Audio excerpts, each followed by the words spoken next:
hoy vamos a hablar algo que solo Dios puede dar. En ningún otro lugar, en ningún otro Dios vamos a encontrar lo que encontramos en nuestro Dios. Es lo más preciado, lo más valioso, y estoy hablando de la salvación. Estábamos aquí, no me recuerdo si era Conchita o quién estaba predicando hace 28 días, y estábamos en la adoración, y el Señor me dijo: no tengas en poco tu salvación. Me puse triste, porque dije, como a Pedro, ¿por qué me estás preguntando si me amas? Y me volvió a repetir: no tengas en poco tu salvación. Y bueno, dije yo, esto es para mí. Si me lo está preguntando es porque seguramente no he apreciado tan grande salvación que me ha dado.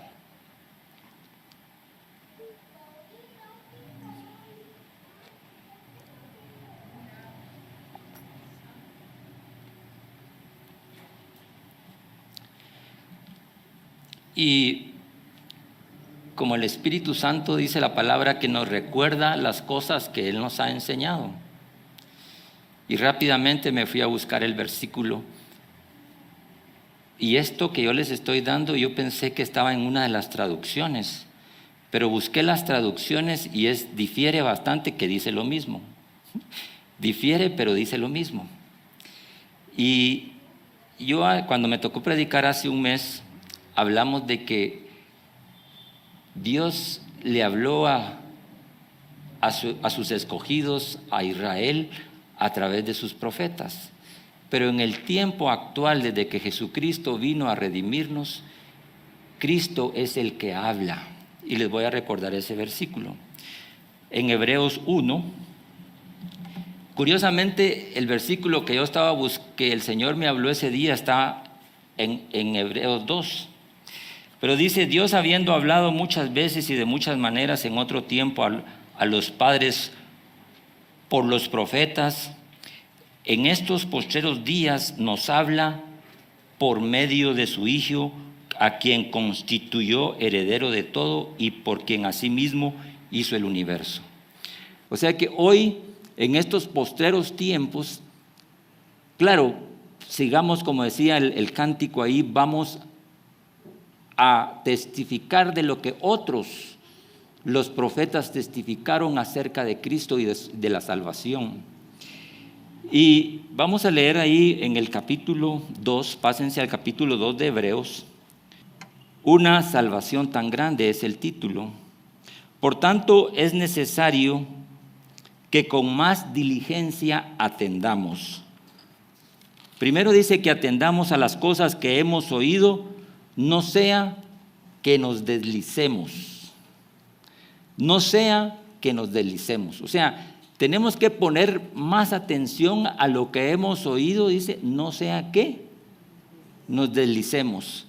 Y en el griego, deslizar habla de un anillo que se puede deslizar y se puede salir. A eso se refiere. Aquí me queda más apretadito y para que no se me deslice me lo pongo en la mano derecha. Antes lo usaba aquí en la mano izquierda. Pero esto es la similitud de lo que el Señor nos quiere decir. Dice, porque la palabra dicha por medio de los ángeles fue firme. Aquí se refiere a la palabra del viejo pacto, a la palabra dicho por Moisés, a los 10 mandamientos, que los ángeles sustentaron mucho de lo que él hizo.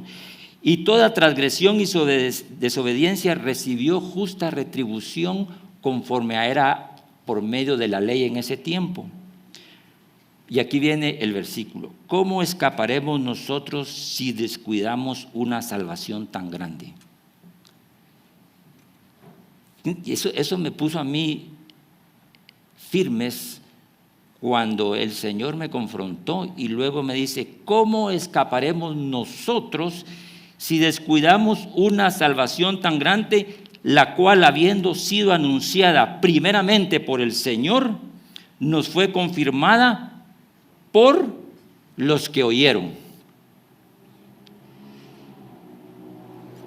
Y nada menos y nada más que testificando Dios juntamente con ellos, con señales, prodigios y diversos milagros y repartimiento del Espíritu Santo según su voluntad. Entonces, vamos a ir a la promesa. Mira, la Biblia está llena de promesas y pactos, pero una de las promesas está en Juan 14. Juan 14, y lo primero que el Señor dice: no se turbe vuestro corazón.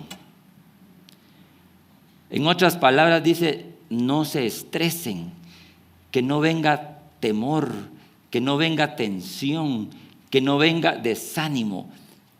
Un corazón turbado es un corazón atribulado. ¿Por qué? Por el temor, por el miedo, por lo que pasa afuera, por lo que me está pasando, por lo que estoy viviendo. Pero la promesa más grande dice: no se turbe vuestro corazón. Creed en Dios, también creed en mí. Porque yo voy a la casa de mi Padre a preparar morada para ustedes, para que donde yo esté, vosotros también estéis. Porque dice: porque ustedes conocen el camino. Ustedes conocen el camino. Pero hay algunos que no lo conocen. Y Tomás inmediatamente en el siguiente versículo le dice: Señor, ¿y cuál es ese camino? A veces yo anduve como Tomás muchos años. Yo con el apóstol que más me identifico es con Tomás, fíjense, porque era igual que Tomás, incrédulo. Cuando tenía que estar en un lugar no estaba. Entonces alguien le tenía que decir: mira, ya Cristo resucitó, ya vino. Hasta que no lo vea yo y vea, ¿verdad?, los hoyos en sus manos y en sus pies, no voy a creer.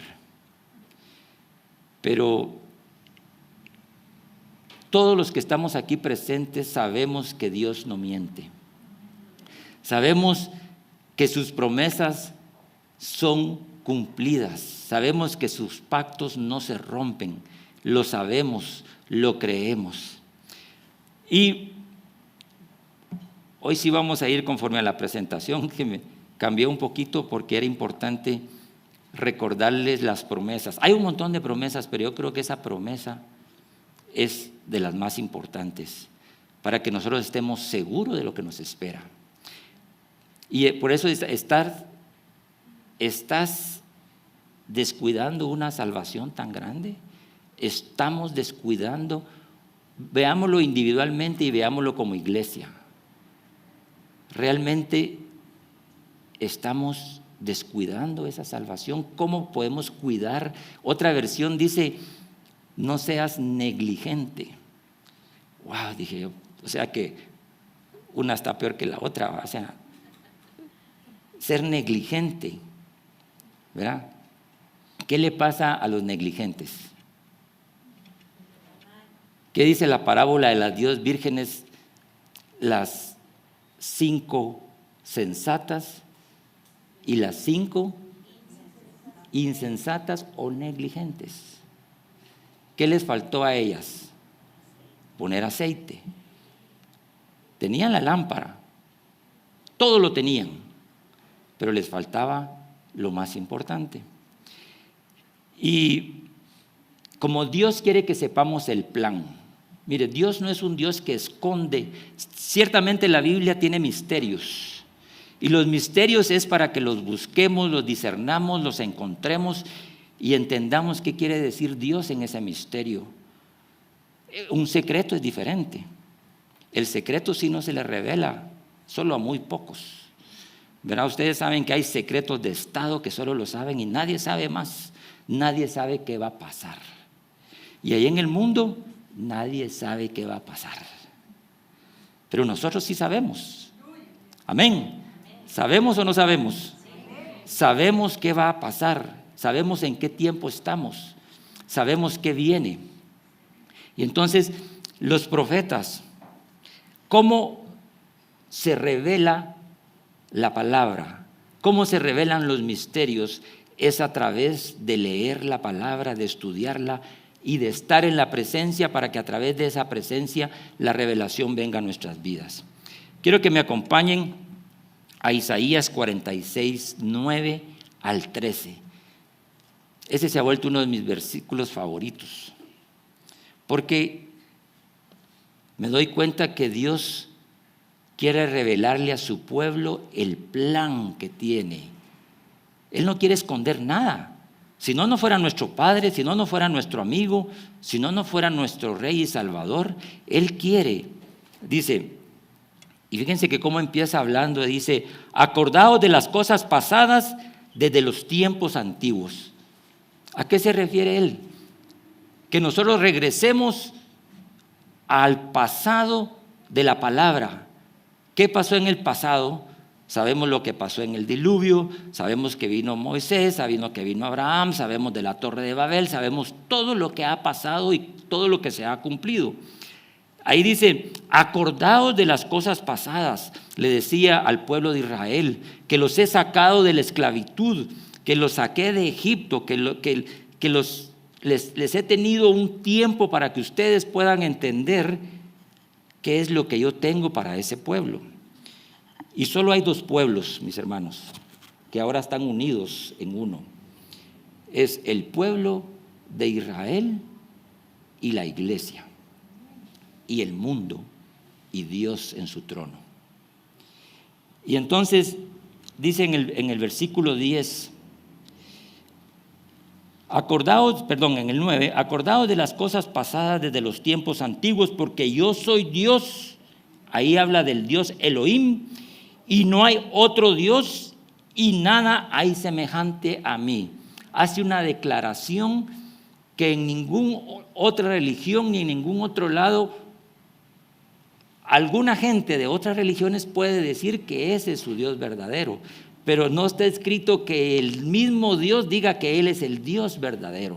Pero aquí Él primero sienta un precedente y dice, porque yo soy Dios y no hay otro Dios y nada hay semejante a mí.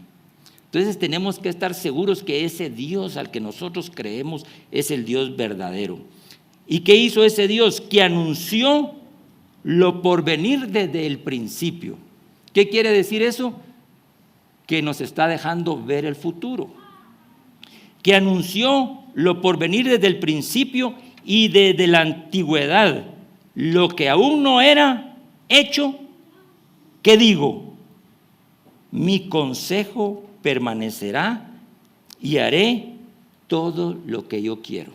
Él no solo va a hacer lo que Él quiere, sino que nos lo va a anunciar a su pueblo, Israel, en este contexto.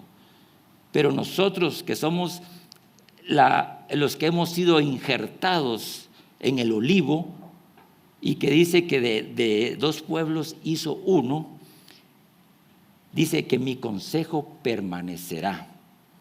Y en el 11 dice que llamó desde el oriente al ave. Ahí en este contexto se refiere a Ciro, que le llamaban el ave de rapiña por todo lo que Ciro hacía. Pero dice, y de tierra lejana al varón de mi consejo. Yo hablé, lo haré venir, lo he pensado y también lo haré. Imagínense qué tanto repite que lo va a hacer y lo va a hacer oír. Oídme duros de corazón.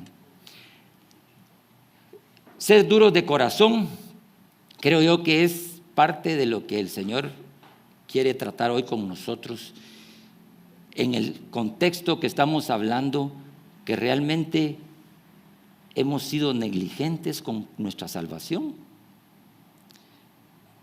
Pregunto, ¿y qué promete Él aquí? Haré que, en el 13, haré que se acerque mi justicia. ¿Y quién es la justicia? ¿Quién es nuestra justicia? ¿Quién? Jesús es nuestra justicia. No se alejará y mi salvación no se detendrá. O sea, Él ya planificó que su salvación no se detendrá desde el principio hasta el final. Y pondré salvación, ¿dónde dice? En Sión, y mi gloria en Israel. Aquí está hablando de la salvación de Israel en el último tiempo. Pero como nosotros somos parte de esa justificación por medio de Jesucristo, nosotros podemos decir, ¿es esto, esta palabra es para nosotros también? Porque de la línea de Adán, de Abraham, serán benditas todas las naciones de la tierra. David, Jesucristo, y ahí es donde nosotros somos injertados en el olivo a través de Jesucristo. Entonces está claro que Dios está trabajando con la restauración de Israel, que de hecho que ya restauró una parte que es la restauración física de Israel, que nosotros vimos cumplida esa profecía el 14 de mayo de 1948, cuando Israel se convirtió en una nación, regresó a su tierra. Miren, en el año 70, cuando el mismo Jesús, en Mateo 24, Él predijo la destrucción del templo y la ciudad de Israel y dijo, no quedará piedra sobre piedra. Y desde el año 70, Israel dejó de ser una nación. Estaba bajo la bota romana destruida hasta 1948, hablando de la restauración física de Israel, pero falta que crean en el Mesías. Todavía no creen en el Mesías. Mire, y la salvación para ellos y para nosotros depende del Mesías, no depende de nadie más. Porque la Biblia dice que no hay otro mediador entre Dios y los hombres. Solo hay un mediador. Y es lo que dice Juan.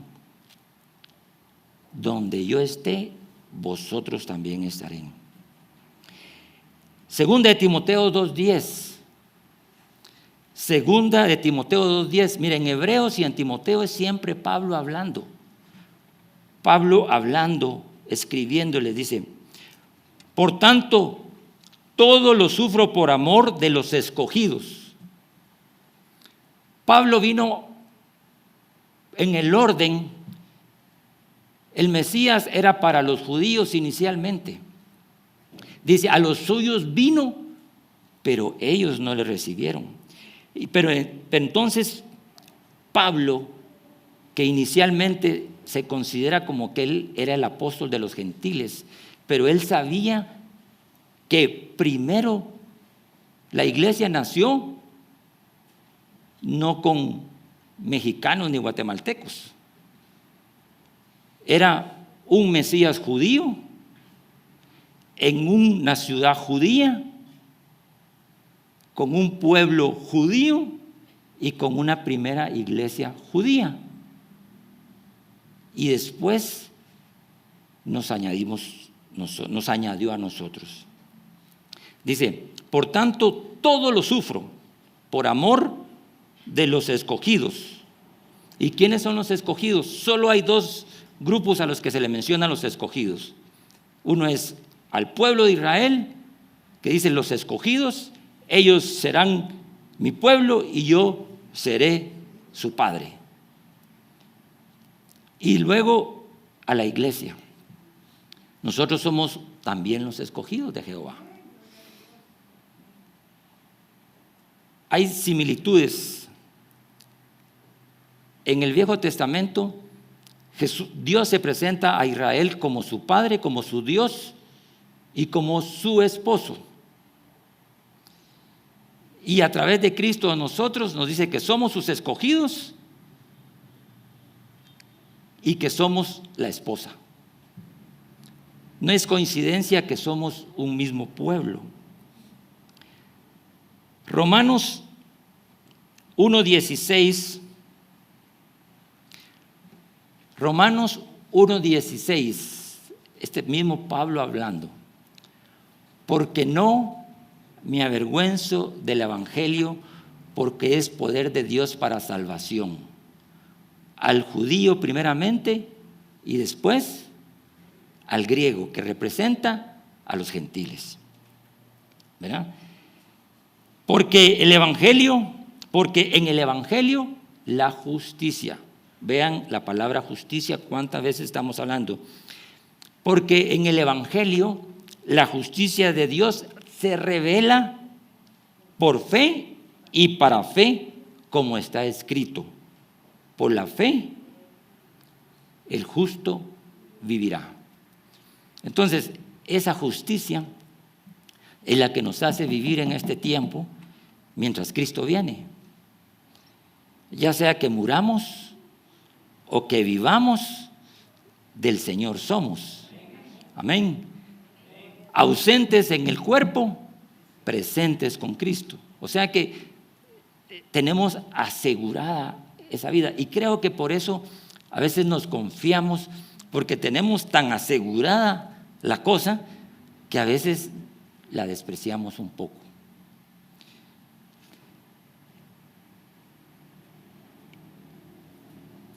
¿Qué nos está diciendo el Señor aquí?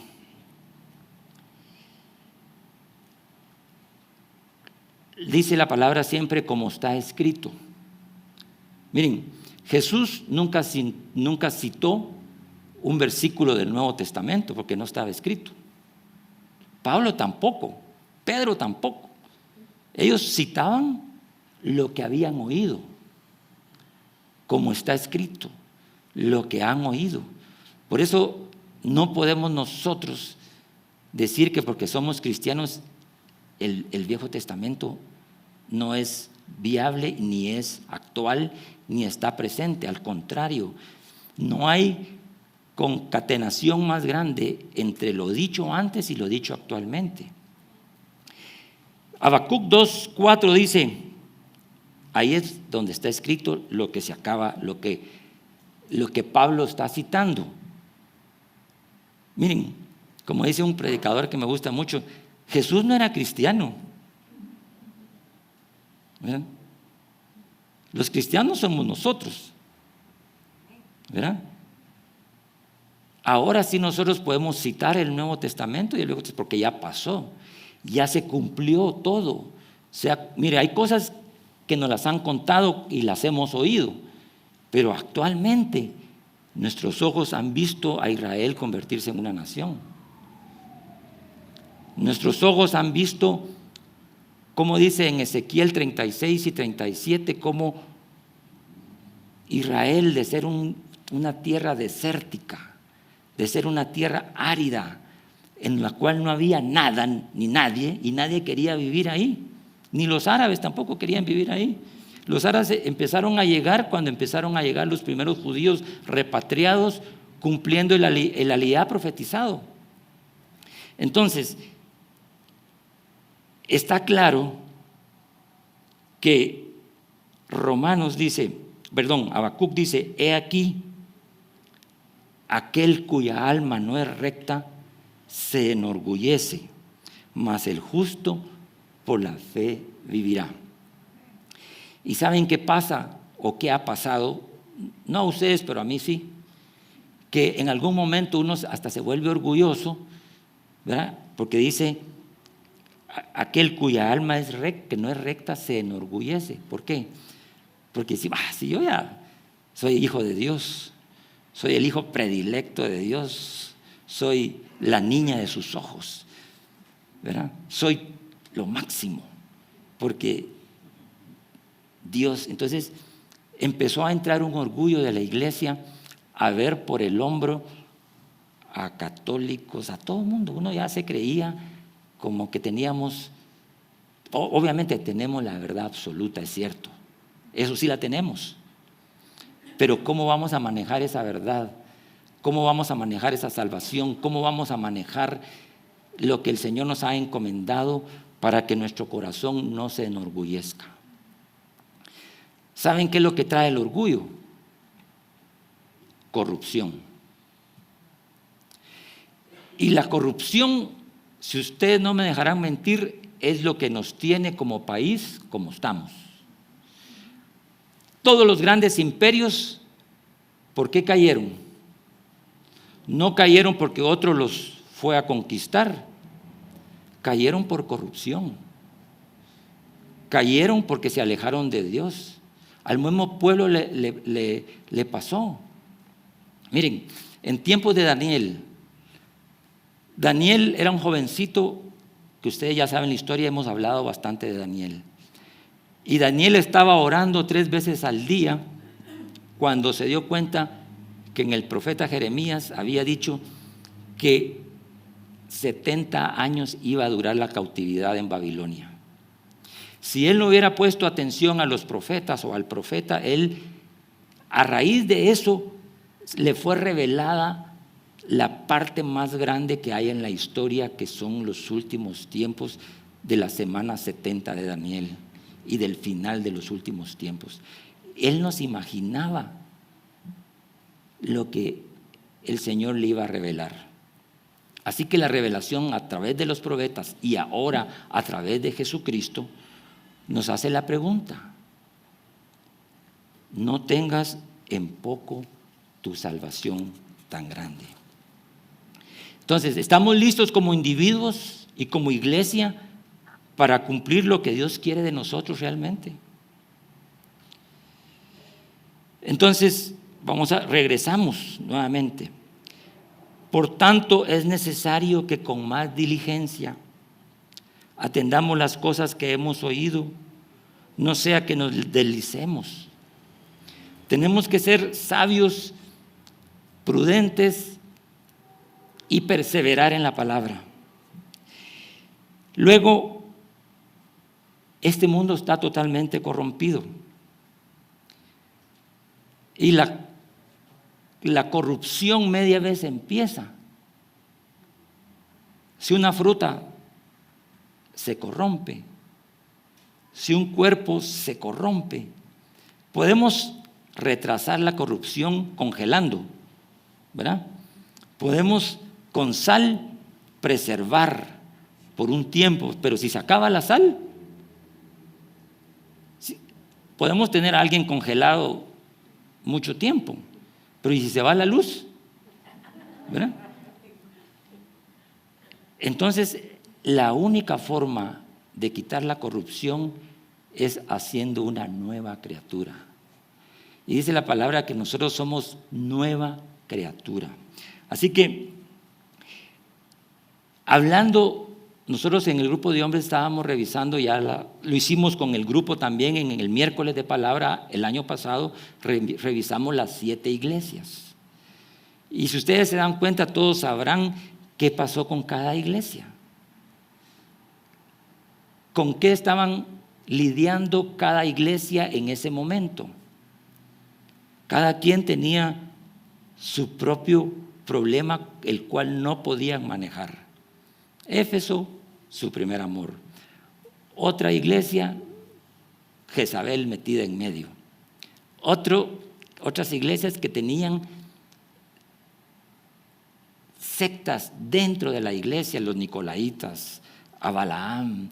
Ustedes saben toda la historia, la hemos leído, y cada quien estaba lidiando con algo en su interior. ¿Qué está pasando con nosotros como iglesia actualmente? ¿Qué es lo que está metido en medio de la iglesia? Tenemos que discernir, porque la guerra espiritual va a ir de aumento en aumento. Cada vez va a ser más sutil la cosa. A veces no tan sutil, porque ya cuando uno conoce un billete falso, ya no se lo meten a uno, ¿verdad? Ustedes saben que los que son especialistas en ver billetes falsos en los bancos no les dan otros billetes falsos, sino que les ponen a examinar el billete, el de verdad. Lo ven con lupa, lo ven todos los días lo ven, ¿verdad? Entonces ya cuando venga algo falso es fácil. Entonces, a nosotros vamos a tener un discernimiento para conocer lo falso de lo verdadero. ¿Por qué en los últimos tiempos tantas veces Jesús lo primero que dice? Que nadie os engañe. Esa es la primera cosa que dice, que nadie os engañe, porque el engaño es el arma principal que está ahorita en el mundo. Y cuando uno no sabe reconocer un billete falso, se lo traga uno, y así sea de $100 o de 20 o lo que sea, pasa. Entonces, la salvación es lo más importante, porque es lo único que quita la salvación. Y sabemos que desde la caída del hombre ha venido ese proceso de declinación, corrupción del hombre, que es tan progresiva e irreversible, llevando a la destrucción del hombre.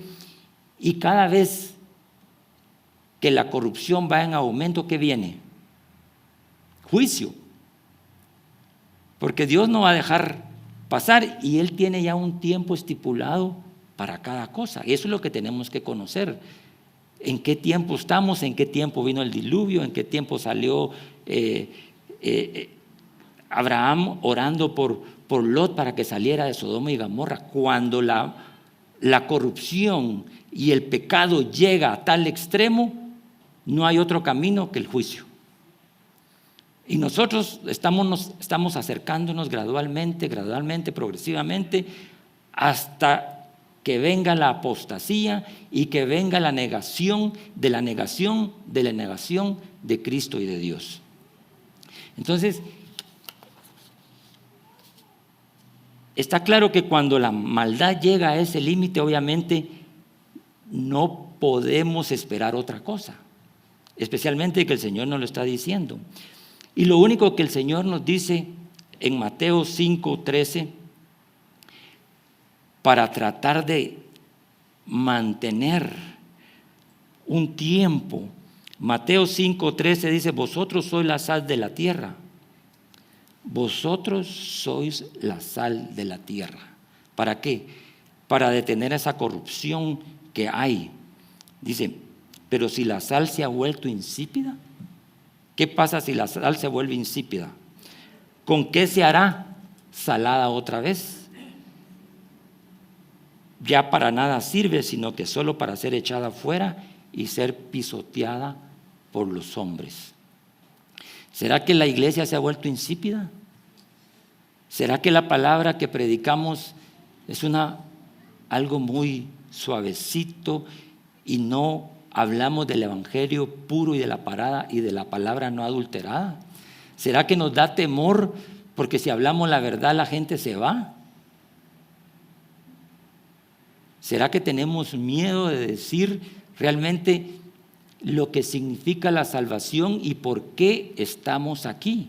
¿Por qué y para qué? Sabemos que el mundo está bajo la potestad de Satanás.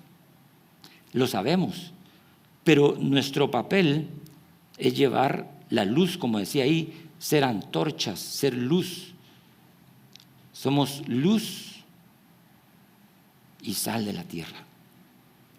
Entonces, ¿estamos cuidando nosotros nuestra salvación? ¿Estamos realmente siendo cuidadosos? Y así como cuidamos nuestros... Mire, ¿qué es lo que ustedes... Voy a hacer una pregunta que yo me hice. ¿Qué es lo que yo más cuido? En lo material hablando.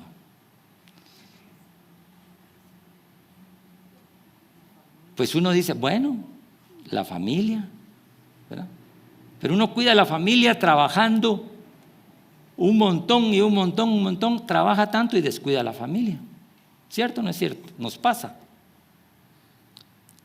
Entonces quiere decir que mentalmente ya sabemos Dios, familia, trabajo, y sabemos todo el orden, pero cumplirlo es lo difícil.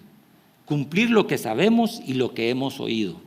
Por eso aquí dice en Timoteo, también miren, es importante, solo antes de pasar ahí,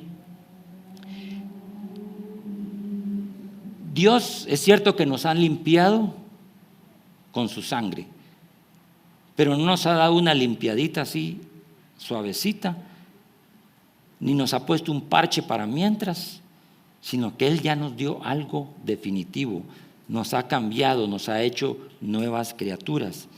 Y entonces, en 2 de Corintios 5, 17 dice, porque nueva criatura somos. Las cosas viejas pasaron, he aquí, todas son hechas nuevas. O sea, no, nuestra salvación no está remendada por parches, sino que ha sido nueva criatura. Y como la corrupción, miren, pues la corrupción es lo que el Señor quiere quitar. Ustedes han visto la gangrena, ¿verdad? Por lo menos en foto, ¿verdad? Media vez empieza, a veces hay que cortar, porque la corrupción no se detiene, y se detiene por un tiempo, pero el único que quita realmente la corrupción es Cristo en nuestro corazón.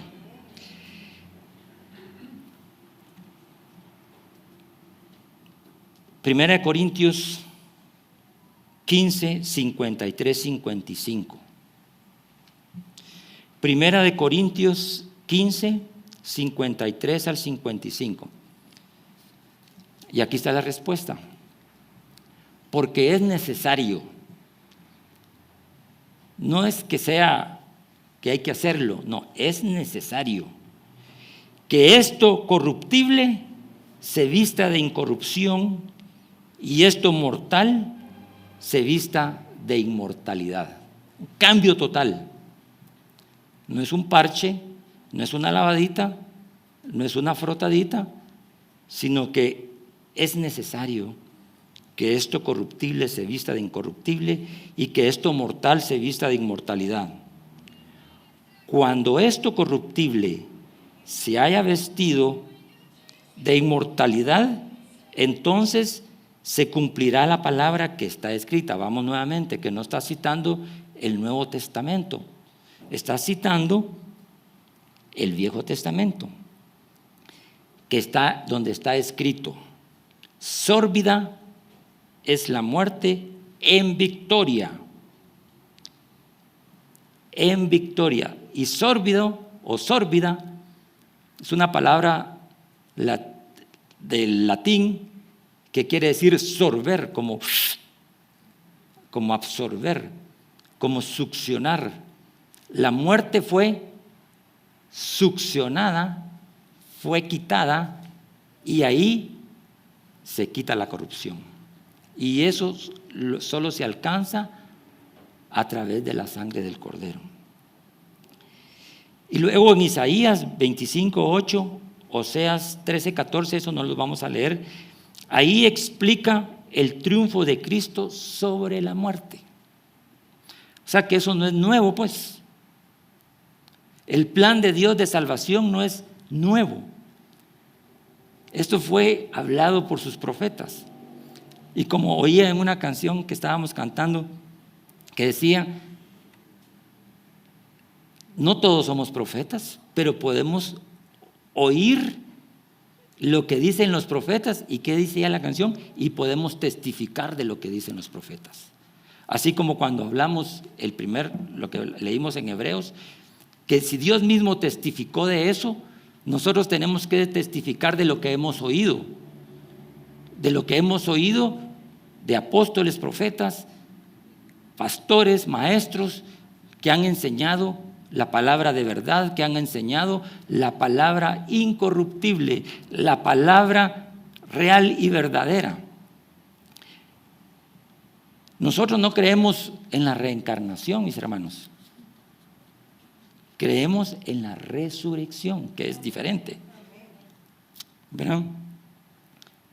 A mí siempre me han gustado los caballos, y cuando no conocía a Cristo, dice, ¿y en qué quisieras reencarnar? Pues en un caballo. Pues qué caballo era yo, ¿va? Porque imagínense reencarnar. No, lo que Dios nos ha prometido y que estamos a punto de ver nosotros mismos con nuestros ojos. Yo creo que nosotros somos la generación que no pasará. Yo sí lo creo en mi corazón. Somos la generación que no pasará.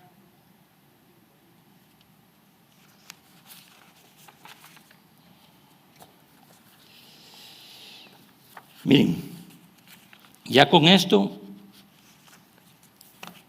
como decía mi amigo, ya podemos pensar que se nos quite el temor a la muerte, porque el temor más grande que todos tenemos es el temor a la muerte. ¿Verdad? Es cierto, todos tenemos ese temor, ¿verdad? Y cuando alguien se muere es la tragedia más grande. Es la causa número 1 de estrés más severo. Cuando un ser querido se muere, si se muere un padre, si se muere un hermano, y lo peor es que se muera un hijo. Eso sí es lo más terrible. Pero cuando ya entendemos qué es la muerte para el cristiano, teóricamente debería quitarnos el temor y el miedo, ¿verdad? Miren, yo he visto morir mucha gente y parte de mi ministerio es orar por la gente antes de morir. Y también parte de mi ministerio es que los que llegan mucho antes de morir es presentarles el evangelio, presentarles la salvación. Y ese es la gran comisión, que todos deberíamos hacer en lo individual y en lo colectivo. Y me trajo a la memoria que he visto pacientes morir con un temor que ustedes no se imaginan, un temor espantoso. Y he visto morir unos que mueren con una paz, que ahí sí, cuando yo los he visto morir, se mueren riéndose. Y ahí yo entendí ese versículo que dice: esa es la paz de Dios que sobrepasa todo entendimiento. Explíquenme ustedes eso. No tiene explicación lógica. Y me recordé también, el Señor me recordó de Antonia, la chica que estaba con nosotros en la alabanza, que murió. Y pude ver a la mamá y a la hermana con una paz y un gozo que yo me quedé, yo fui ministrado. Miren, ella me llamó que vayamos al Roosevelt, fuimos al Roosevelt, ya estaba en ventilador y yo salí más ministrado que lo que yo fui a hacer ahí.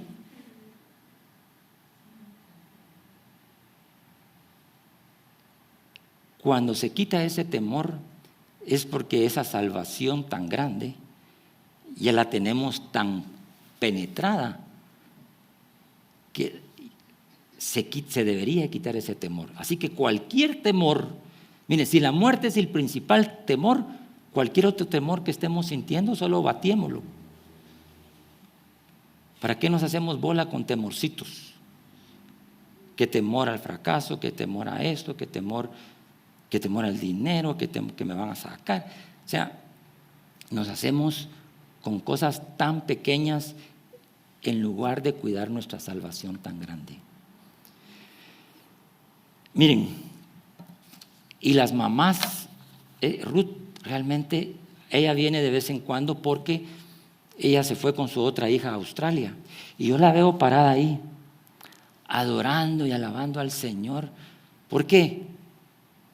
Porque sabe que su hija solo se le adelantó unos meses, unos años. Entonces, ¿por qué nosotros, como decía Mateo, por qué nos preocupamos de lo que hemos de comer o lo que hemos de vestir mañana? Nos estamos preocupando por el día de mañana si lo que estamos comiendo aquí es el pan de vida. Ya lo que venga mañana será otro día. No os preocupéis, dice, por lo que comeréis o beberéis o qué vestiréis mañana. Mañana es mañana, hoy es hoy. Les voy a leer esto que me gusta mucho, porque Al principio no lo había entendido. Está en Mateo 20:28. Entonces, Mateo 20:28, que ustedes ya conocen esa historia, dice: entonces se le acercó la madre de los hijos de Zebedeo, que eran Juan y Jacobo, con sus hijos, y se postró delante de él. Imagínense, es una madre. Y al principio uno puede criticar a esa madre, pero esa madre llegó a postrarse a los pies de Cristo. Y él le dijo: ¿qué quieres? Y ella le dijo: ordena que en tu reino se sienten estos dos hijos míos, uno a su diestra y otro a la izquierda, a tu derecha y otro a la izquierda. Imagínense qué osada esa mujer, qué atrevida. A mí me pareciera que en lugar de ser judía parecía una mujer guatemalteca, esas osadas, ¿verdad? Yo quiero ir con el mero mero para que a mi hijo me lo ponga a la derecha y me lo ponga a la izquierda. Pero yo después me puse a pensar, esta mujer sí sabía lo que estaba pidiendo, ¿verdad? Ella sí lo sabía, pero veamos qué Cristo le contestó. Jesús le contesta con una pregunta y le dice: ¿podéis beber del vaso que yo he de beber y ser bautizados con el bautismo con que yo he sido bautizado? Y ellos le dijeron: podemos. Y les dijo: a la verdad de mi vaso beberéis, y con el bautismo que yo he sido bautizado seréis bautizados. Pero el sentarse a mi derecha y a mi izquierda no es mío darlo, sino a aquellos para quienes está preparado por mi Padre. O sea, que ella sí le estaba pidiendo al correcto, ¿verdad? Pero en ese momento Jesús la manda que la potestad es del Padre. Miren, vamos a ir leyendo. Dice: cuando los 10 oyeron eso, se enojaron contra los dos hermanos, ¿verdad? Como yo me enojé al principio, dice: qué mujer tan osada, ¿verdad? Pero los que estaban ahí también. Me dice: cuando los 10 oyeron eso, se enojaron contra los dos hermanos. Entonces Jesús, llamando, dijo: ¿sabéis que los gobernantes de las naciones se enseñorean de ellas, y los que son grandes ejercen potestad sobre ellas? Hoy sobre esta nación hay potestades que están gobernando sobre esta nación. En todas las naciones hay reyes y gobernantes que están ejerciendo potestad sobre cada nación. Mas entre vosotros no será así. O sea que si ustedes quieren ir a pedir un favorcito a alguien, dentro de nosotros no será así. Sino que el que quiere hacerse grande entre vosotros será vuestro servidor. Y el que quiera ser el primero entre vosotros será vuestro siervo. Como el Hijo del Hombre no vino para ser servido, sino para servir y para dar su vida en rescate de muchos, de eso es lo que estamos hablando hoy. De aquel que vino a dar su vida por rescate de muchos. Fíjense que siendo el Hijo de Dios, no se ajustó a ser Hijo de Dios, sino que se humilló a sí mismo y se humilló hasta la muerte y muerte de cruz. Y si Él hizo eso, ¿qué corona tenemos nosotros que queramos ir como nos queremos colar, va?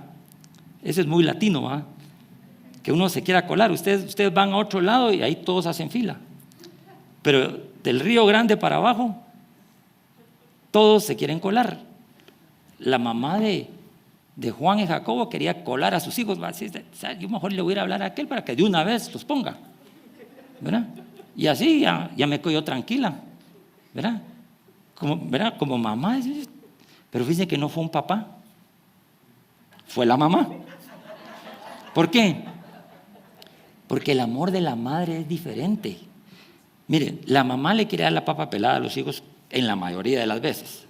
Y el papá quiere que trabajen y que se ganen todo, ¿verdad? Entonces, ¿qué tiene que haber?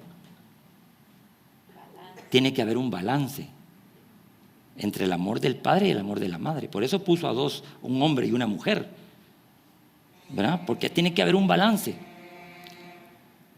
El problema más grande que nosotros tenemos con Helen es ese.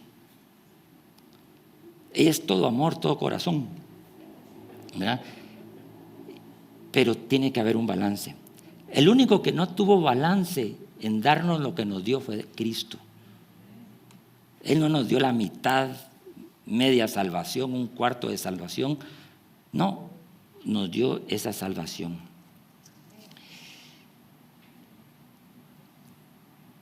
Entonces, segunda de Timoteo 2:12. Pónganle atención a esto. Segunda de Timoteo 2:12. Si perseveramos, fíjense lo que dice. Si perseveramos, en otra versión dice, si sufrimos, también reinaremos con Él, y si le negáramos, Él también nos negará. O sea que hay un proceso en la salvación que tiene que ver con cuidar la salvación, y esa salvación a veces trae sufrimiento. Lo que pasa es que nos han dado un evangelio en el cual todo va a ser viva la vida, viva la flor. Pero el evangelio, Cristo mismo dijo, en el mundo tendréis aflicción o tendréis tribulación, no la gran tribulación, sino que la tribulación normal de la vida diaria. Mas no temáis, porque yo he vencido al mundo. Y cuando Él dijo yo he vencido al mundo, quiere decir que Él venció la muerte. A eso se refiere, Él venció la muerte. Y luego regresamos a Juan 14 y regresamos a la promesa. Y la pregunta es que en Apocalipsis 5:10 dice, ¿no nos ha hecho para nuestro Dios reyes y sacerdotes y reinaremos sobre la tierra? Esa es otra cosa que cuesta creer, yo entiendo. A mí me costó creer que yo, después de estar aquí, siendo como era, una salvación gratis, que no me costó nada, sino que lo que costó fue la sangre del Cordero, pero a mí no me costó nada. Y que luego de esa salvación yo iba a reinar con Cristo y me iba a sentar como Él está sentado en su trono a la derecha del Padre. Acabamos de estudiar nosotros con el grupo de hombres Apocalipsis 4, y ahí se muestra el trono de Dios.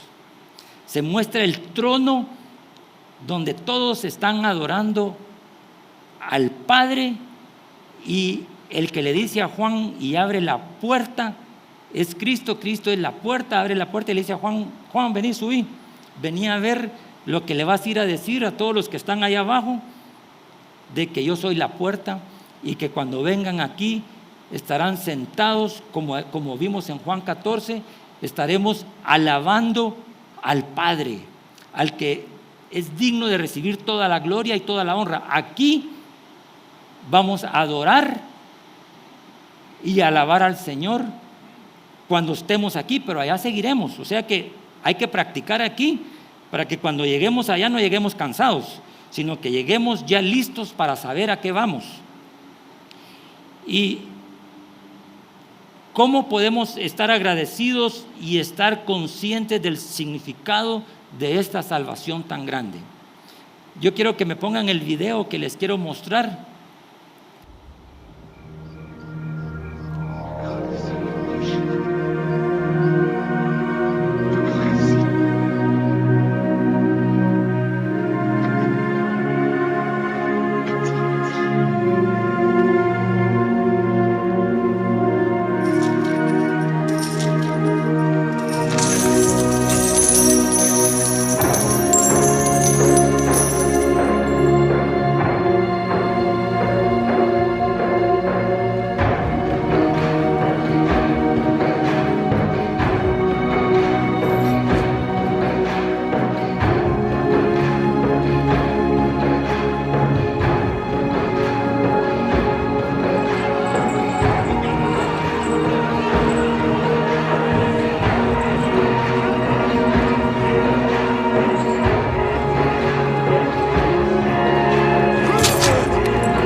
Esto es lo que valemos.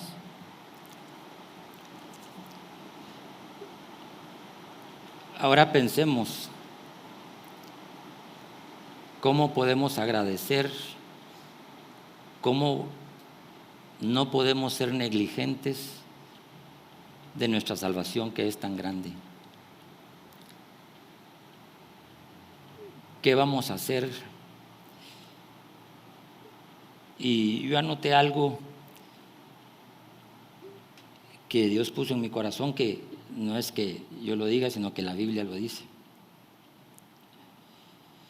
¿Cómo estar agradecidos y estar conscientes del significado de la salvación tan grande? Primero es obviamente dar gracias, adorar a Dios, nuestro Salvador. Él nos pide que adoremos en espíritu y en verdad. Luego, orar a Dios. Yo he descubierto durante todos estos años que las cosas que más le cuestan al hombre son esas dos cosas: orar y adorar, o adorar y orar. Y por eso es que nos estamos perdiendo de la presencia del Señor, porque cuando uno adora, se va acercando del atrio al lugar santo y después pasa al lugar santísimo, pero para llegar a ese lugar no podemos entrar sucios, no podemos entrar con pecado, entonces nos tenemos que limpiar y limpiarnos y limpiarnos y limpiarnos y limpiarnos hasta que estamos cara a cara con el Padre. Podemos ver a través de sus ojos y Él poder ver a través de los nuestros.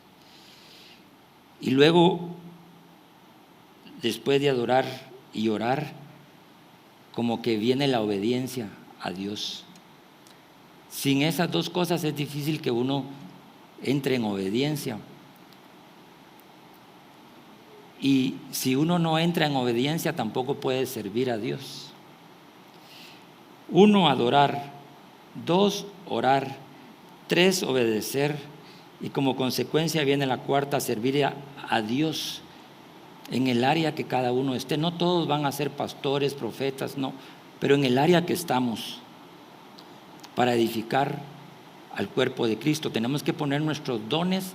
Los dones para eso sirven para hacer dinero también, pero sirven para ponerlos al servicio y edificar al cuerpo de Cristo. Evangelizar y discipular. Y esto lo vamos a hacer con fe, porque con fe todo es posible, pero sin fe es imposible agradar a Dios que nos dio esa salvación tan grande.